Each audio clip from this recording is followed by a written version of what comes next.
नमस्कार। For +2 class level 4 unit 2 serviceability replacement और repair of engine components में हमारा सेशन 4 है testing of cooling system and replacement of defective components. इस session में हम कूलिंग सिस्टम की टेस्टिंग और उसके जो डिफेक्टिव कंपोनेंट्स रहते हैं उनकी रिप्लेसमेंट के बारे में जानेंगे। इस सेशन के कंटेंट रहेंगे: number 1 session objective, number 2 introduction, number 3 common faults in cooling system, number 4 causes and remedy for cooling system and last में इस सेशन की summary. Session objectives. Number 1, the student will be able to understand and explain the working of cooling system in the engine. आप सभी student इस session को पढ़ने के बाद, समझने के बाद कूलिंग सिस्टम की जो इंजन में वर्किंग रहती है उसको अच्छी तरह से समझेंगे। Number 2, able to understand and identify common faults in cooling system. और आप जो हमारे कूलिंग सिस्टम में हमारे जो कॉमन फॉल्ट्स रहते हैं उनके बारे में भी आप जानेंगे। Number 3, able to identify cause of faults and suggest remedies. और जो हमारे फॉल्ट्स रहते हैं उनके क्या कारण रहते हैं और उन जो फॉल्ट्स रहते हैं उनको किस प्रकार से सुधारा जा सकता है वो भी आप जानेंगे। Number 4, able to identify components of cooling system. और जो हमारे कूलिंग सिस्टम के कंपोनेंट्स रहते हैं उनको भी आप आइडेंटिफाई कर पाएंगे। Introduction. In IC engine, during power stroke, the engine temperature reaches between 700 to 900 degrees Celsius. जो हमारा इंटरनल कंबशन इंजन होता है, जब उसमें पावर स्ट्रोक होती है तो इंजन का टेम्परेचर जो है वो 700 टू 900 डिग्री सेल्सियस तक जो है पहुंच जाता है। The 30% heat is released during exhaust stroke. और जो हमारा टेम्परेचर होता है उसका 30% जो हीट है वो रिलीज हो जाती है हमारी एग्जॉस्ट स्ट्रोक, मतलब हमारे जो एमिशन होता है उसके साथ। The cooling system removes approximately 30% of heat. और जो हमारा कूलिंग सिस्टम है, जो हमारी हीट बनती है पावर स्ट्रोक में हमारे इंजन की पावर बनने के लिए, उसका जो 30% होता है वो कूलिंग सिस्टम जो है वो रिमूव करता है। In a vehicle, most of the energy of fuel, approx 70%, is converted into heat, and it is the job of the cooling system to take care of that heat.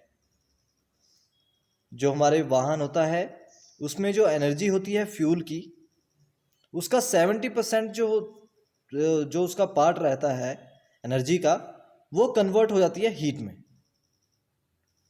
और जो ये 70% जो heat होती है इसको ख़त्म करना, इसको कंट्रोल में रखना जो है वो कूलिंग सिस्टम जो है उसका ही काम होता है।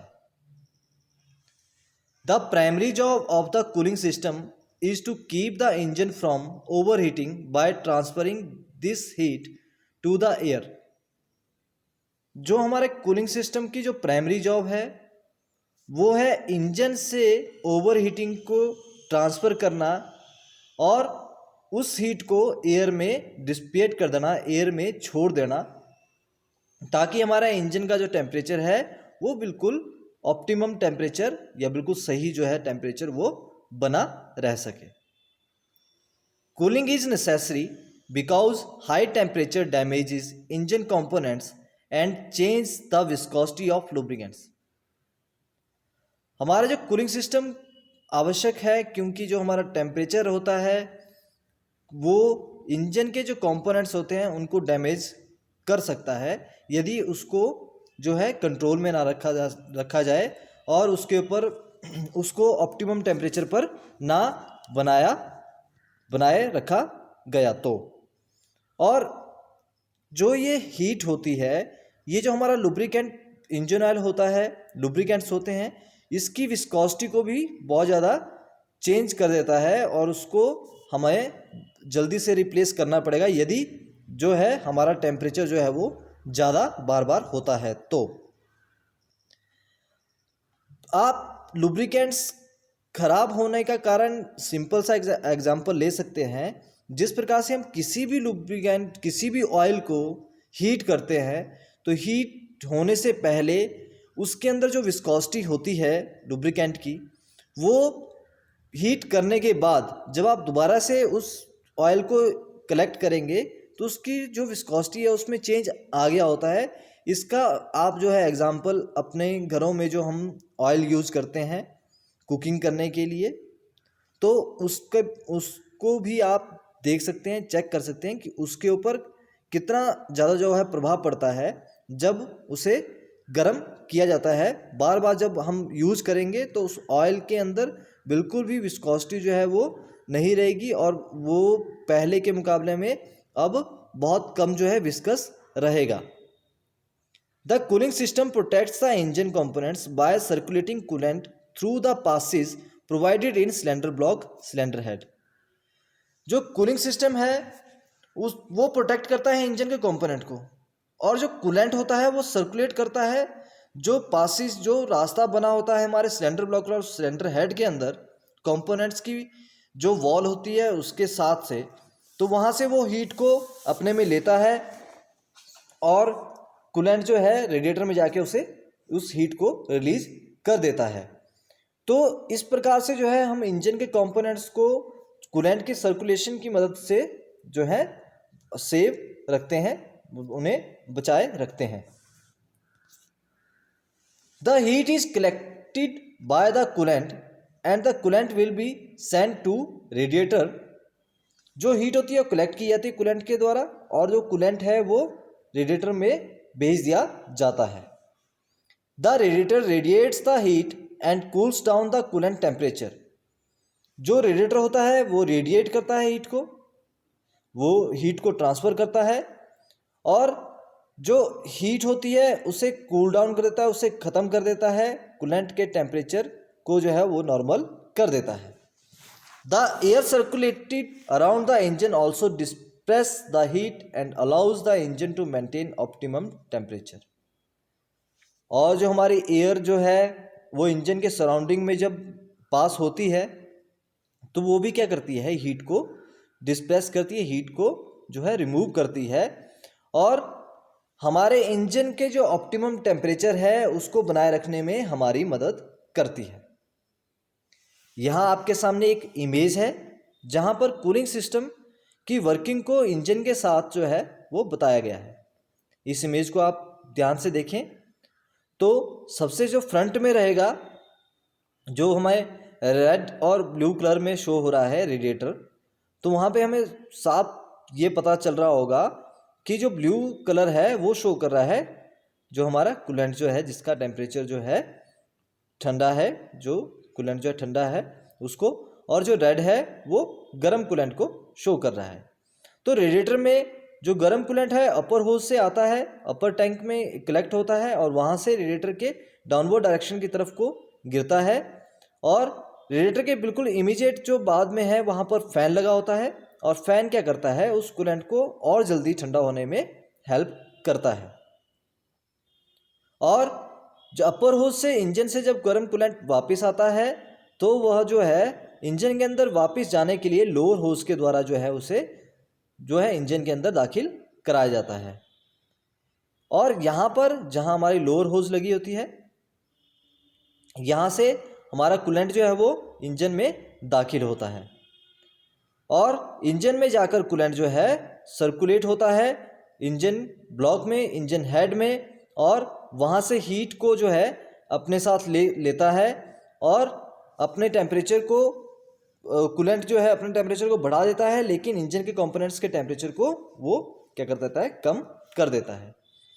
तो इस प्रकार से जो है ये सर्कुलेशन जो है बार बार होती रहती है इंजन के चलने पर और इस प्रकार से जो है इंजन अपना ऑप्टिमम टेम्परेचर जो है वो बनाए रखने में जो है कूलेंट की हेल्प लेता है या कूलिंग सिस्टम की हेल्प लेता है। अब आपके सामने यहाँ पर एक एनिमेटेड इमेज जो है वो लगाई गई है जिसके अंदर आप समझ पाएँ कि कूलेंट किस प्रकार से जा रहा है, कहाँ पर हमारा थर्मोस्टेट वाल्व लगा है, होज से किस प्रकार से फ्लो हो रहा है। तो cooling system for a heavy duty engine must be maintained for the engine system to operate at optimum efficiency. जो कूलिंग सिस्टम है वो हैवी ड्यूटी इंजन जो होते हैं उनमें मेंटेन रखना बड़ा ज़रूरी होता है इंटायर सिस्टम को, ताकि वो ऑपरेट हो सके बिल्कुल अच्छी तरह से। Each component with in the system Reddy's on the other components for optimum operation and performance. और जो जितने भी कंपोनेंट रहते हैं इस सिस्टम के अंदर, वो कंपोनेंट्स क्या करते हैं, जितने भी हमारे कंपोनेंट्स हैं जो दूसरे हैं इंजन के और कंपोनेंट्स हैं, उनको ऑप्टिमम ऑपरेशन करने के लिए और उनकी परफॉर्मेंस को अच्छा बनाए रखने में जो है वो हेल्प करता है। अब आप इस इमेज में देखेंगे कि इंजन के अंदर हमारा जो कूलेंट है वो जो है लोअर होज से इंजन के अंदर जा रहा है। अब यहाँ पर आप ध्यान से देखें कि जो हमारा फर्स्ट हमारे लेफ्ट हैंड साइड की तरफ को जो इंजन का पार्ट है, वहाँ पर आपको बिल्कुल साफ से पिस्टन और एक जो है आपको सिलेंडर जो है वो नज़र आ रहा है, और बाकी के सिलेंडर को जो है यहाँ से थोड़ा सा हटा दिया है ताकि आप कूलेंट के फ्लो को समझ सकें। तो जिस प्रकार से पहले में है वहाँ पर आपको वाटर जैकेट और कंबशन चैम्बर जो है वो नज़र आ रहा है। तो वाटर जैकेट कंबशन चैम्बर में जो हमारी हीट बन रही है, वो वाटर जैकेट जो वॉल में लगी है हमारे सिलेंडर वॉल में, वहाँ पर जो है उस हीट को कूलेंट जो है अपने में ले लेता है, और जो है हमारे जो सिलेंडर की वॉल है और जो हमारे पिस्टन रिंग्स हैं उनको जो है सही टेम्परेचर जो है वो प्रोवाइड करवाता है। और दूसरी तरफ आपको जो है फ्लो नज़र आ रहा है कूलेंट का, और अपर साइड की तरफ को क्या हो रहा है, ये गर्म कूलेंट जो है वो जा रहा है। और इस जो है आपका यहाँ पर एक वाटर पंप लगा होता है जो वाटर की सर्कुलेशन में हेल्प करता है। गर्म कूलेंट जो है, जो हमारा आउटलेट पाइप जो रहती है, अपर होज जो रहता है जहाँ से रेडिएटर में जाना है, वहाँ पर हमारा थर्मोस्टेट वाल्व लगा होता है। और जब हमारे कूलेंट का टेम्परेचर जो है ज़्यादा हो जाता है, जिस समय थर्मोस्टेट वाल्व को खुल जाना चाहिए उस समय थर्मोस्टेट वाल्व खुलता है और कूलेंट को वहाँ से पास होने के लिए जो है जगह मिलती है और वो रेडिएटर की तरफ को चला जाता है। और रेडिएटर में जाने के बाद गर्म कूलेंट अपर टैंक से, अपर जो उसका रिजर्वर टैंक है, वहाँ से वो लोअर की तरफ को, नीचे की तरफ को बहेगा, और उसके इमीडिएट बाद जो इंजन की हेल्प से जो हमारा फैन, कूलिंग फैन जो लगा होता है, वो उस कूलेंट को जल्दी से जो है ठंडा करता है। और रेडिएटर के बिल्कुल सामने की तरफ से जो है एयर फ्लो हो रही होती है, जो हमारी एटमॉस्फेरिक एयर होती है, वो रेडिएटर की वॉल के साथ, रेडिएटर फिन्स के साथ टकराती है और जल्दी से हमारे जो है कूलेंट को ठंडा जो है करती है। अब यहाँ पर आपके सामने दो इमेजेस हैं जिसमें थर्मोस्टेट वाल्व की वर्किंग और किस प्रकार से फ्लो हो रहा है हमारा कूलेंट उसके बारे में बताया गया है। तो फर्स्ट इमेज में आप देखेंगे the flow of the coolant is from the lower tank to the engine block, then to the cylinder head and finally towards the outlet for the radiator. यहाँ पर पूरा फ्लो दिखाया गया है कि किस प्रकार से कूलेंट जो है लोअर टैंक से जो है इंजन ब्लॉक के अंदर जाता है और उसके बाद जो है सिलेंडर हेड में, और उसके बाद फाइनली जो है वो आउटलेट जो हमारे रेडिएटर की तरफ को होज लगी होती है वहाँ से वो रेडिएटर में चला जाता है। सेकेंड इमेज में जो आपको थर्मोस्टेट है वो आपको नज़र आ रहा है। A thermostat on the other end acts as a regulating valve to control the coolant flow into the radiator and maintain the engine temperature within optimum range. जो थर्मोस्टेट वाल्व होता है वो रेगुलेटिंग वाल्व होता है एक तरह का, जो कंट्रोल करता है कूलेंट के फ्लो को रेडिएटर की तरफ को और मेंटेन रखता है हमारे इंजन के टेम्परेचर को एक ऑप्टिमम रेंज में, जितनी हमें चाहिए होती है इंजन की अच्छी वर्किंग के लिए। Common faults in cooling system. हमारे कूलिंग सिस्टम में कुछ कॉमन फॉल्ट्स होते हैं जो आ सकते हैं, वो इस प्रकार से हैं। नंबर 1, लूज और broken water pump pulley belt. सबसे पहला है कि हमारे जो वाटर पंप पुली होती है, बेल्ट होती है, वो या लूज हो जाती है या टूट जाती है, तो हमारा जो कूलिंग सिस्टम है वो अच्छी तरह से काम नहीं कर पाता है। Number 2, low level of coolant. यदि हमारा जो कूलेंट का लेवल है वो लो हो जाता है, कूलेंट जो है हमारे व्हीकल के अंदर लो, जो उसका कंटेनर होता है, रिजर्वर टैंक होता है, उसके अंदर लो लेवल से नीचे हो जाता है, तब भी हमारा जो कूलिंग सिस्टम वो अच्छी तरह से काम नहीं करता है। Number 3, faulty thermostat. यदि हमारा थर्मोस्टेट वॉल्व जो है वो खराब है, तब भी हमारा जो है कूलिंग सिस्टम अच्छी तरह से काम नहीं करता है। तो फॉल्टी थर्मोस्टेट भी है एक क्या कारण है हमारे कूलिंग सिस्टम में फॉल्ट का। Number 4, faulty water pump. हमारा जो वाटर पंप जो है यदि वो खराब है तो वो वाटर को, हमारे कूलेंट को फ्लो अच्छी तरह से नहीं कर पाएगा, और ये भी एक कारण रहता है हमारे कूलिंग सिस्टम में जो फॉल्ट है। नंबर 5, डर्टी और बेंट रेडिएटर फिन्स।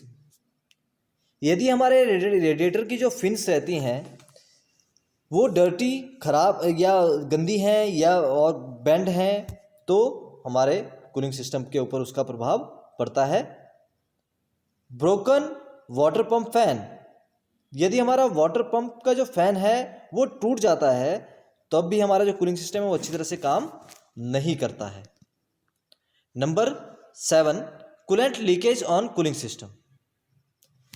यदि हमारे कूलेंट की लीकेज है हमारे कूलिंग सिस्टम के अंदर, तब भी हमारा जो कूलिंग सिस्टम है वो अच्छी तरह से इफेक्टिवली जो है वो काम नहीं कर पाता है। Number 8, defective cooling fan motor. यदि हमारे कूलिंग फैन की मोटर जो है वो डिफेक्टिव है, खराब है, तब भी जो है हमारा जो कूलिंग सिस्टम है वो अच्छी तरह से काम नहीं कर सकता। Number 9, plugged radiator. यदि हमारा रेडिएटर जो है वो प्लग्ड हो जाता है, जाम हो जाता है, उसके अंदर से कूलेंट है वो फ्लो ही नहीं कर पाता है, तब भी हमारा कूलिंग सिस्टम है वो, उसके ऊपर बुरा प्रभाव पड़ता है, उसके अंदर एक फॉल्ट आ सकता है।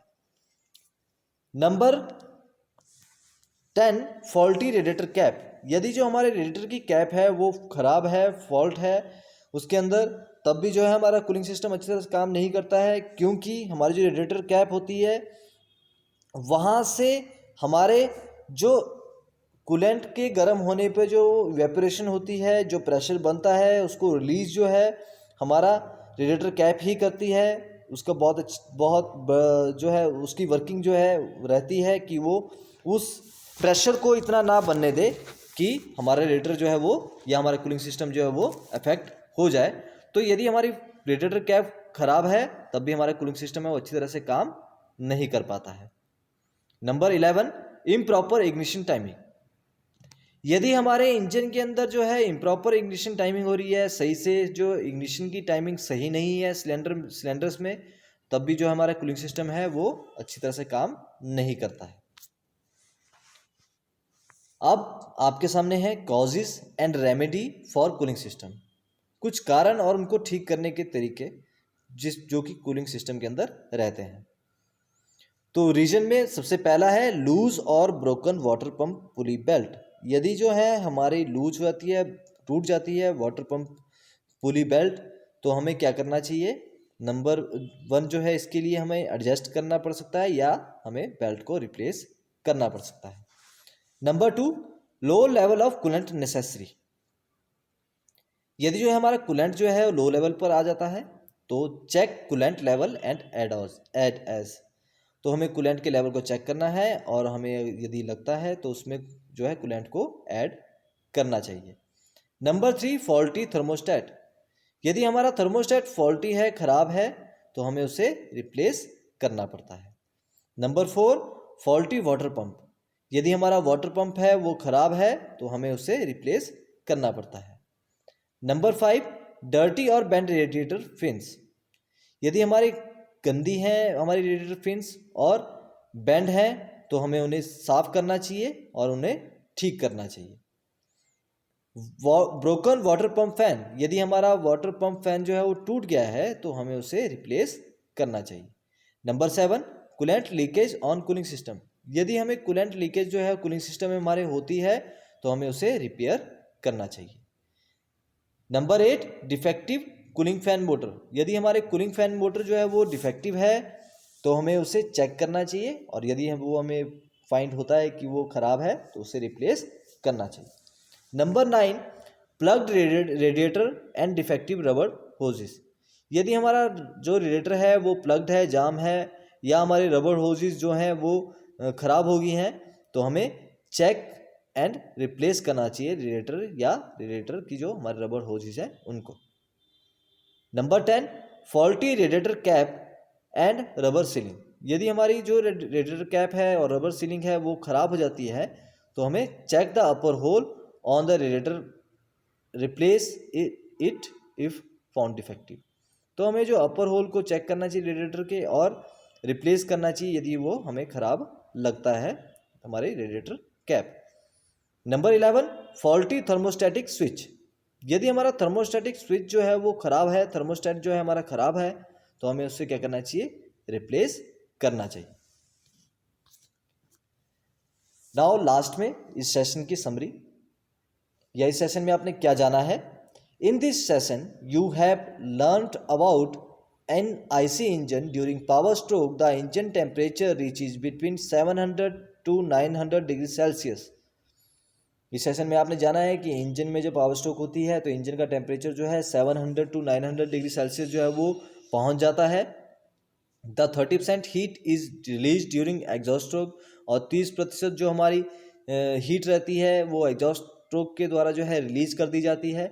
The cooling system removes approximately 30% of heat, और जो कूलिंग सिस्टम है वो 30% जो है हीट को वो रिमूव करता है। कॉमन फॉल्ट्स जाने हैं हमने। Common faults in cooling system: loose और broken water pump pulley belt, low level of coolant, faulty thermostat, faulty water pump, dirty और बैंडी रेडिएटर फिन्स और एक्सेट्रा, जो भी हमारे कॉजेज रहते हैं या फॉल्ट रहते हैं कूलिंग सिस्टम के अंदर। थैंक यू, धन्यवाद।